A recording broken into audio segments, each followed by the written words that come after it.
Welcome to the deep dive. Just to let you know, this deep dive is distributed completely free of charge on all major platforms, and it's for educational purposes. That's right. Today, we're doing something a little different. We're not just analyzing source material.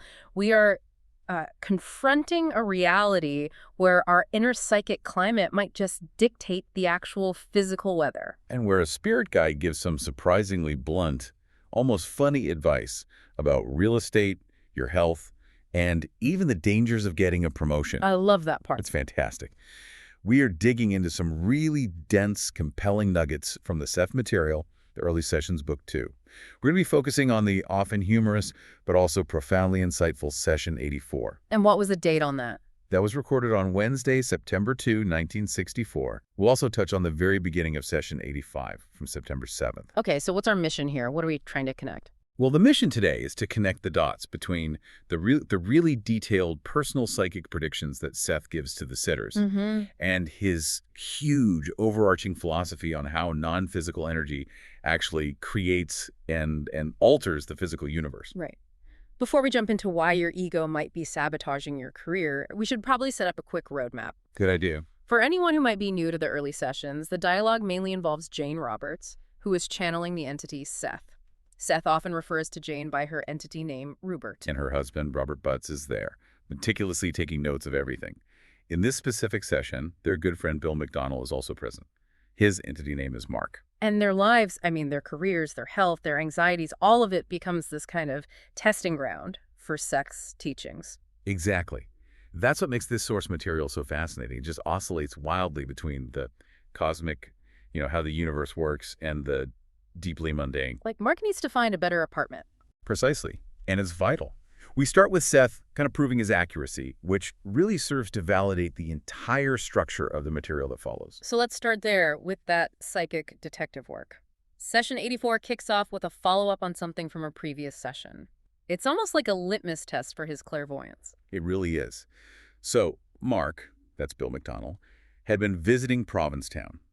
And in a prior session, Seth had mentioned seeing a boat from a specific room in a vision. And Mark couldn't remember it. Nope. He had no memory of seeing it. And this is just a classic example of Seth offering information that seems almost irrelevant, but then it gets proven to be verifiable, often to the complete surprise of everyone in the room. And he doesn't just say a boat. He gets very specific. Oh, incredibly specific. He specifies the markings.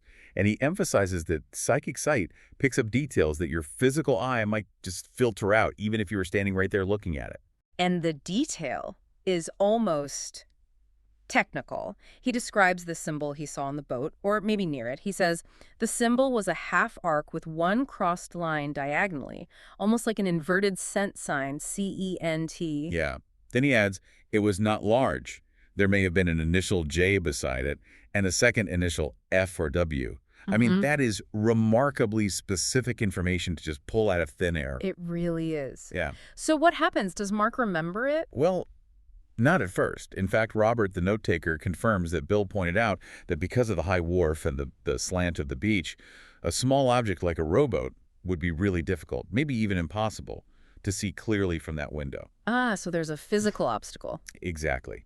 But the confirmation does come. It's later in the session after a break, which gave Bill some time to think about it, to really dig into his memory. But what did he remember? He suddenly recalled seeing two boats anchored out in front of the house. One was a green and white cabin-type speedboat, and the other was a green rowboat. A green rowboat. A green rowboat.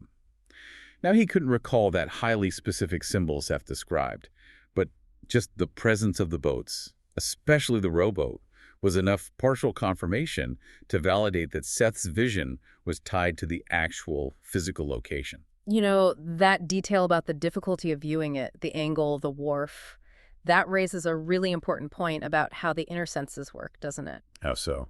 Well, it suggests that Seth wasn't just, seeing through Mark's eyes. Right, because he would have had the same physical limitations. Exactly. It seems more like he was perceiving the actual reality structure of the location itself, maybe even the memory or the potential of the boat being there, totally independent of Mark's physical point of view. That's a perfect way to put it.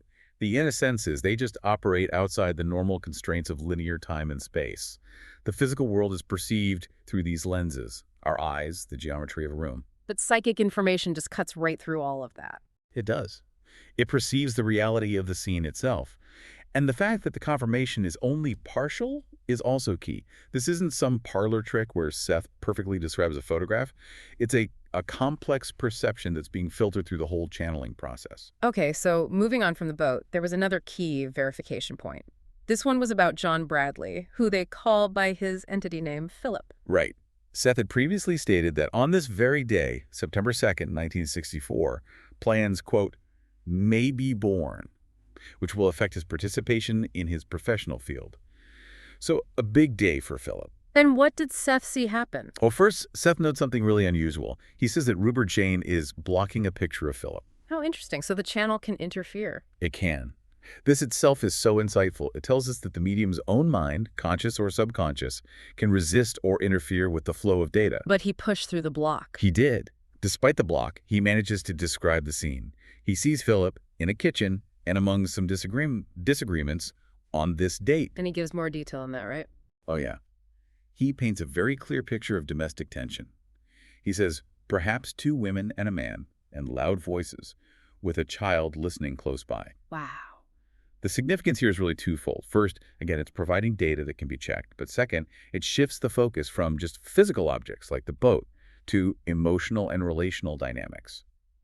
The argument. So it's setting up this critical idea that clairvoyance isn't just about seeing things. It's deeply, inextricably linked to emotional energy, to bonds between people. Exactly. Seth is basically emphasizing that what we feel is the gateway to what we know psychically. It's like the inner senses prioritize significance over just, random detail. Yes. The symbol on the boat might be super significant to the underlying reality structure, and the intense emotional friction in that kitchen is hugely significant to Philip's professional life, even if the vision didn't spell out the exact plans. Absolutely. The emotions are the charge. They're the energy that connects all the seemingly disparate pieces of the vision. If a huge disagreement in a kitchen is the catalyst for a professional change, then the clairvoyant sight latches onto that, the point of highest emotional energy. Okay, so from this very specific verification, we then transition into the underlying mechanics of reality itself. We do. Following this, Seth gives them a clear instruction. It's a mandate for their inner exploration. He tells them they have to resume their psychological time experiments, and they have to do it on a schedule. He calls this structure the only medium or framework for inner self-exploration. Psychological time. That's a concept that needs a little unpacking. It's a very practical, almost laboratory-like approach to spiritual development. Psychological time is different from our normal linear clock time. It's about focusing your consciousness intensely on the internal flow of reality, your thoughts, feelings, psychic data, without being distracted by the clock. But why the emphasis on a schedule? That seems counterintuitive for something so free-flowing. That's where the discipline comes in. Yeah. See, Seth recognizes that the ego, which is totally governed by linear time and needs to see measurable results right away, well, it needs a structure. Right. If you just leave inner exploration up to chance, the ego will always say, oh, you should probably do the laundry first, or you need to return that phone call. Always. The schedule acts as this artificial boundary within physical reality, and it dedicates a space specifically for non-physical consciousness. It's really an act of mental self-discipline. And that idea of time and internal focus leads directly into what is, for me, the most mind-bending section of Session 84. The connection between the seasons and psychic energy. Yes, the causality flip, it's just wild. So Seth starts with something predictable. He says the shift of seasons always gives rise to added bursts of psychic energy. And that makes sense. We all feel it, right? Okay. The shift in the air affects our mood.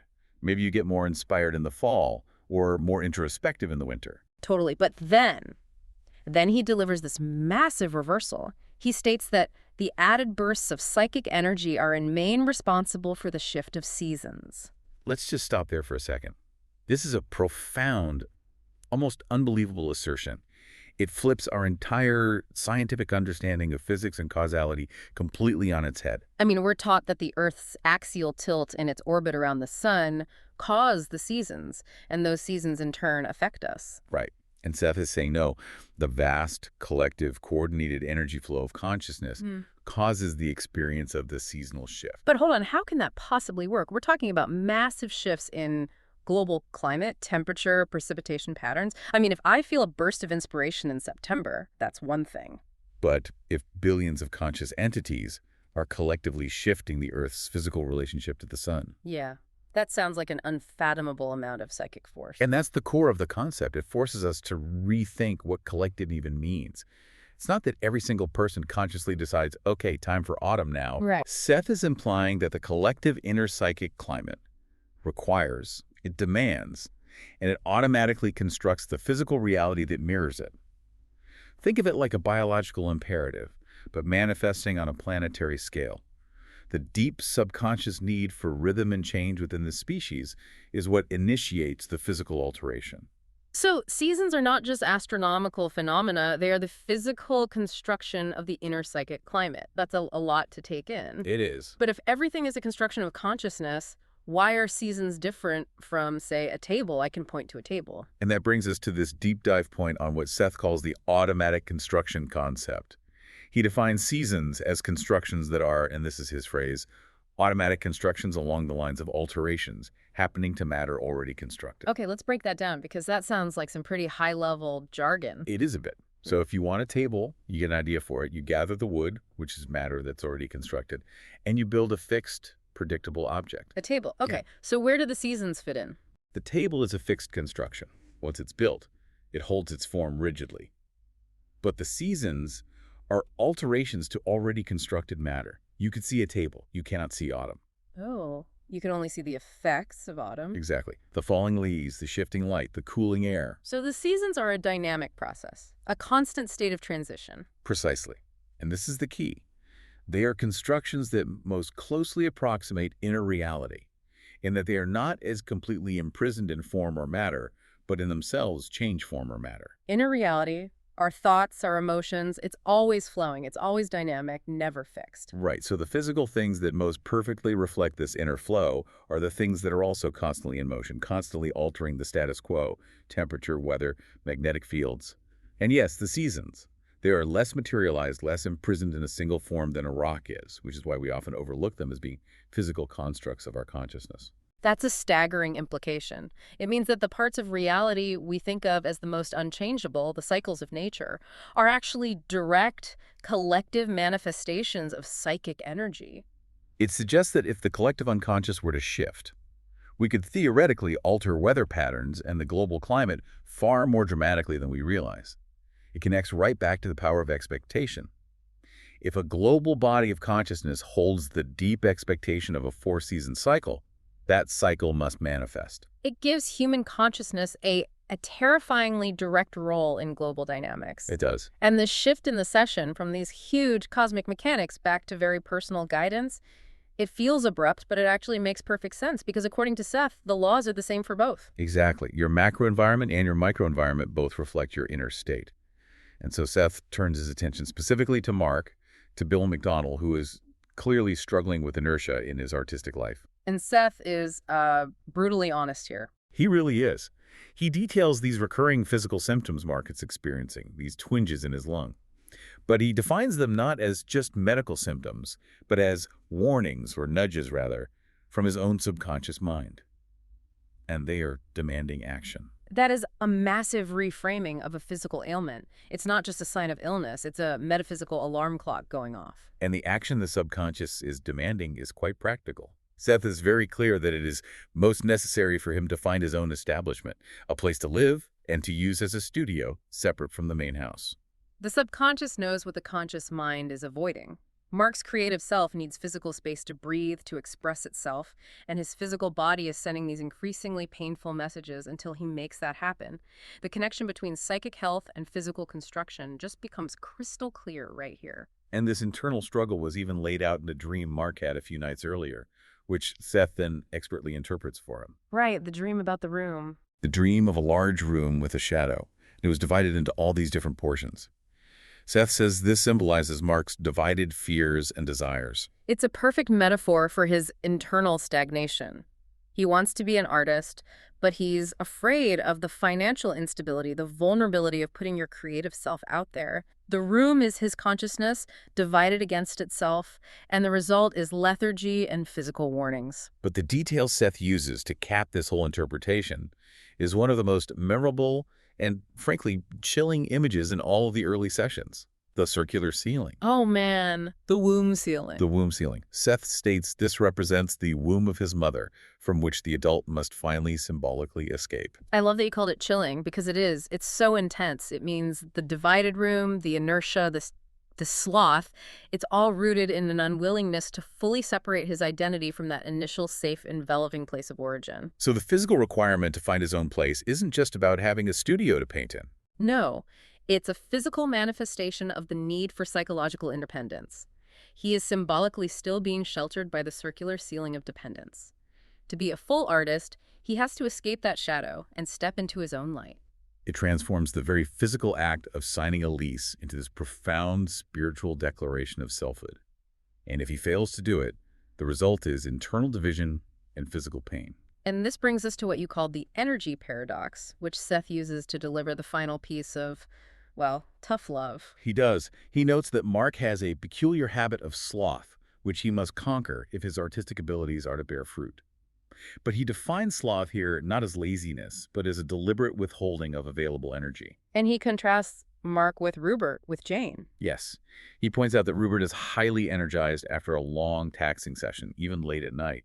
And this observation is used as proof that energy is not some limited physical resource that just runs out. It's something that is continually available through a change of focus. Rupert focuses on the channeling, which draws on this deeper, almost unlimited reservoir of energy. While Mark is spending enormous amounts of psychological energy just maintaining his divided fears and avoiding the action he needs to take, getting the studio, which leaves him physically drained, Rupert is consolidating her energy by aligning with her purpose. It's the division of energy that causes the sloth. Exactly. And Seth provides this incredibly balanced guidance to the whole group, recognizing their unique strengths and weaknesses. It's tailored advice, which is part of the genius of these sessions. So for Rupert, for Jane, the advice is to tie together her self-discipline and her intuition. She's incredibly intuitive, but her human self struggles to apply that discipline to her own writing career. She needs structure to harness all that energy. And conversely, for Robert, the note-taker, Seth tells him to give his intuitions greater freedom because he is already, quote, adequately blessed with self-discipline. So Robert leans too heavily on logic and structure, potentially blocking the free flow of creative or psychic ideas. The goal for all of them is this dynamic balance between freedom and form. It's fascinating. The solution to cosmic problems, like creating seasons, and personal problems like conquering sloth, they both revolve around harnessing and directing energy through a structure, a schedule, a sense of self. Speaking of energy, Seth then returns to the technical blueprint for how our emotions link directly to psychic data. This is the mechanism we saw at work in that kitchen scene with Philip. And this is where he provides the underlying definition for how the inner senses actually function in relation to our emotional experience. He states the core connection very clearly. He says, the emotions are the extensions of the inner senses, as I have told you, and therefore they are the pathways to clairvoyance. Okay, let's unpack that. If emotion is the extension of the inner sense, it means that an emotion is the observable, conscious level effect of a deeper, non-physical perception. It's like a sensory feedback loop. That's it. When you feel a strong emotion, fear, joy, that intuitive dread in the pit of your stomach, that feeling is not just a chemical reaction in your brain. It is the immediate translation of a non-physical signal being perceived by your deeper self. So if you ignore the emotion, you're basically ignoring the psychic data it represents. Yes. And therefore, training your emotional awareness is functionally the same thing as training your clairvoyance. That makes perfect sense why Jane would block the vision of Philip's kitchen disagreement. If she subconsciously felt that tension or conflict, that negative emotion might have been immediately registered by her inner self, causing her to just shut down the source of the feeling. And to clarify this pathway, Seth makes a very important semantic distinction about the word sympathy. Right, because we tend to think of it as pity. We do. We use it to mean pity or shared sorrow. But Seth clarifies that in this context, it refers to an inner connection, an attraction, not necessarily a pity. That is a crucial clarification. It means the pathways to knowledge aren't paved with suffering, but with resonance. Sympathy is resonance. It's affinity or attraction between different fields of consciousness. And if that inner connection, that intuitional sympathy is established, the effect is total knowledge. Seth says that when an intuitional sympathy has been established, all things are known, because in the depths of the inner self, emotional sympathy is endless. Wow. So If your consciousness field resonates deeply with another person or a place or an event, if you achieve that true, non-pitying sympathy, you basically tap into the entire reality matrix connected to it. It's like finding the master key because you share the same fundamental vibrational frequency. This explains why clairvoyant information can seem so disconnected when you look at it logically. Right, but it's actually linked by significance. The boat symbol, the kitchen disagreement, they are all high resonance points connected to the individuals involved. The psychic mind doesn't follow a straight line from A to B. It follows the line of emotional significance. A resonates with Z, therefore they are connected. This brings such a beautiful coherence to all of Seth's advice. Mark needs to conquer his sloth and achieve that symbolic escape. Why? Because fear, a negative emotional resonance, creates a division of energy. And that limits his capacity for positive, creative sympathy or connection with his purpose. If he's resonating with fear, he can't resonate with the expansive reality of being a successful artist. The inner emotional climate is the literal filter through which you view and construct reality. If that climate is divided by fear, the resulting physical constructions will be just as shoddy, weak, and stagnant. And nothing reveals the fragility of that inner climate quite like the ego. This next section shows Seth in his full, magnificent, sarcastic form, directly challenging Jane and Rupert's career aspirations. That's one of my favorite parts. So the context is that Jane was up for a potential promotion to assistant to the director of the Arnott Art Gallery. That sounds pretty good. Prestigious title. It does. And it likely offered some financial stability that Jane and Robert desperately needed at the time. Their writing careers were still very precarious. But Seth had the exact opposite advice. He analyzed the whole situation and then suggested Jane should leave the gallery entirely. And he was blunt about why. He said he did this to prevent his being given such a title. So wait, why would Seth, who is always insisting on practical advice, tell them to turn down money and a title? Because he recognized that the precious ego of Rupert was just too hungry for the praise and for the title itself. The prestige of the job, even though it would have helped financially, would lead to a division of energy that would completely derail his primary purpose. Which was the channeling and the writing. The channeling and the writing, that's such a powerful lesson, isn't it? Sometimes the thing that looks like success is actually the biggest trap because it feeds the part of you that's hungry for external validation and it pulls focus away from your core internal mission. The external praise is a distraction. And that division of energy would lead to a decrease in the quality and the frequency of the Seth sessions, effectively sabotaging the very work they were meant to be doing. He basically told them, your soul's purpose is more important than your job title. Now, Robert and Jane, being human, often wrestled with Seth's guidance, especially the practical stuff. They had their own ideas about how to solve their money problems, and they often ignored him. Which leads to Seth's wonderful, humorous grievance. This is a classic moment where his personality just shines through. He mocks them for their selective listening. He notes that he is treated like an enemy, though with a kind face. He sounds like a frustrated, all-knowing uncle. He really does. And then he lays down the law, hyperbolically declaring that he refuses to give any more unsolicited advice. He says, I refuse to give any practical suggestions anymore unless you ask me on the proverbial bended knee. You can just feel the tension and the underlying affection in that statement. He's exasperated, but ultimately he cares about them. And the irony is he gives more practical advice right after this mock complaint. Of course he does. It shows that his dedication to their overall development just overrides his own playful ego. He notes that this very day, September 2nd, actually marks the anniversary of their first subconscious contact, exactly 1 year prior. And despite them ignoring his suggestions, struggling with sloth and ego traps, he observes that their situation has improved.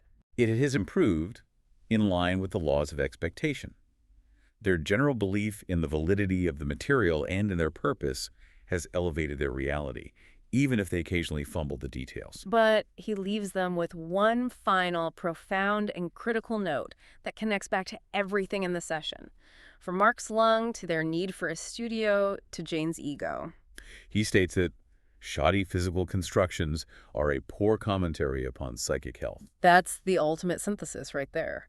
If Mark's lung is warning him about his divided self, if their apartment is insufficient, if their career path is driven by ego instead of purpose, the physical manifestation is the shoddy construction. It's the external report card on their inner psychic discipline. It brings coherence to the whole discussion. Whether you are dealing with the construction of a simple table, the complex alteration of the seasons, or the state of your personal health in your home, the same metaphysical laws apply.